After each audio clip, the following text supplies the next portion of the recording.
Existe uma diferença muito nítida entre guerras verdadeiras e pendências a serem resolvidas. A gente costuma confundir essas duas coisas e isso acaba trazendo um desespero à nossa rotina, ao nosso dia a dia. Eu sinto que a nossa geração, ela vive num eterno engano. E um dos nossos maiores enganos é achar que, ou melhor, é se preocupar com pendências muito pequenas que já foram resolvidas. Como assim já foram resolvidas? Se essa pendência tem uma solução clara, nítida, você não precisa quebrar a cabeça para entender o que você precisa fazer, já não é mais um problema, é só uma pendência a ser resolvida. A gente perde tanto tempo com coisas básicas que deveriam ser quase automáticas, que nós esquecemos que nós temos muitos BOs a serem resolvidos, que a gente realmente tem que quebrar a cabeça, que são verdadeiras guerras a serem resolvidas. Existem traumas que você ainda tem, alguns que você nem sabe ainda que tem, que são enormes, são coisas que são difíceis de se lidar e você tem perdido mais tempo fazendo o básico do dia a dia do que quebrando cabeça para resolver aquilo que você tem que resolver. E aí, no final das contas, você quer ser o diferencial na sua família, você quer ser a pessoa que quebra os ciclos, mas você no final só fez a mesma coisa que todos fizeram. Se esforçou no agora, não pensou no futuro e acaba se prejudicando mais pra frente.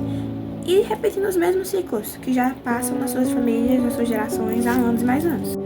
Uma vez não, na verdade, várias vezes eu fiz aquela famosa oração ao Senhor pedindo para que Ele me livrasse da minha ansiedade. Eu sou ansiosa, diagnosticada desde os 10 anos e eu vivo com isso há muitos anos. E quem tem ansiedade sabe que isso mexe na nossa vida muito mais do que a gente consegue explicar.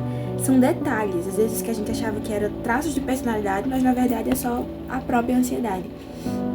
E eu pedi para que o Senhor me livrasse disso porque eu estava num momento onde eu achava que definitivamente não tinha mais solução. Eu ia viver com isso para sempre e agora era só me acostumar com isso.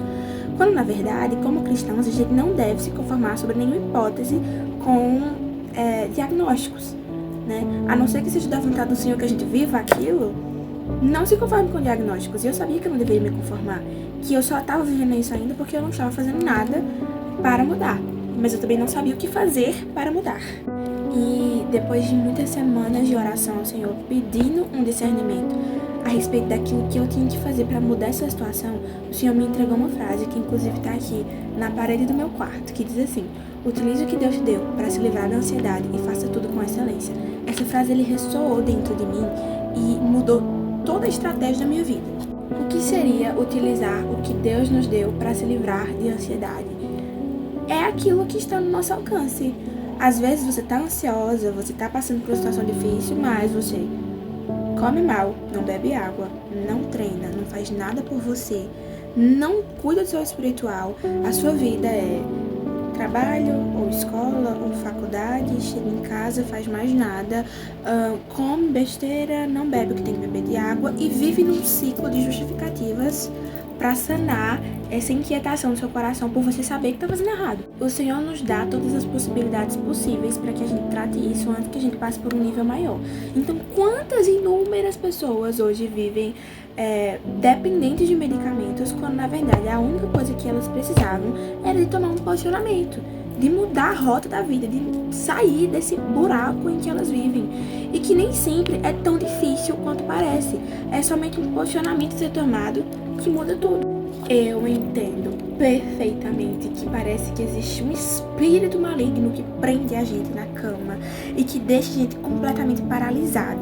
Um dia, 2 dias, 3 dias, e quando você menos espera, você tá há meses paralisado e toda a sua vida já foi impactada por causa dessa paralisia.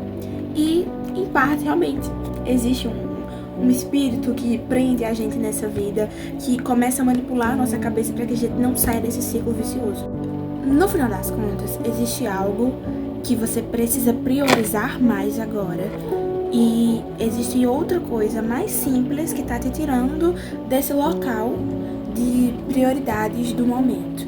Você já é um jovem adulto que precisa tomar posicionamento sobre a sua vida para que as coisas simples e básicas que já deveriam ser praticamente automáticas não tirem mais o seu foco daquilo que não é tão fácil, que não é tão simples e que você precisa quebrar mais cabeça para resolver. Satanás, ele é especialista em distração. Você olha pra vida de algumas pessoas por aí afora que perderam muito o rumo da coisa e você pensa que elas dormiram e acordaram desse jeito, quando na verdade não. Foram dias e mais dias, nesse mesmo ciclo de distração, que fizeram com que elas chegassem exatamente no mesmo ponto em que os pais pararam.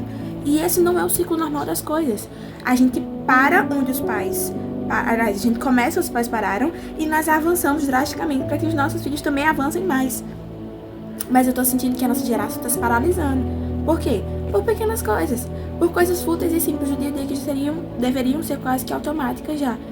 Se não são, trate em fazer com que elas sejam. Tome esse posicionamento na sua vida. Mude os seus hábitos. Mude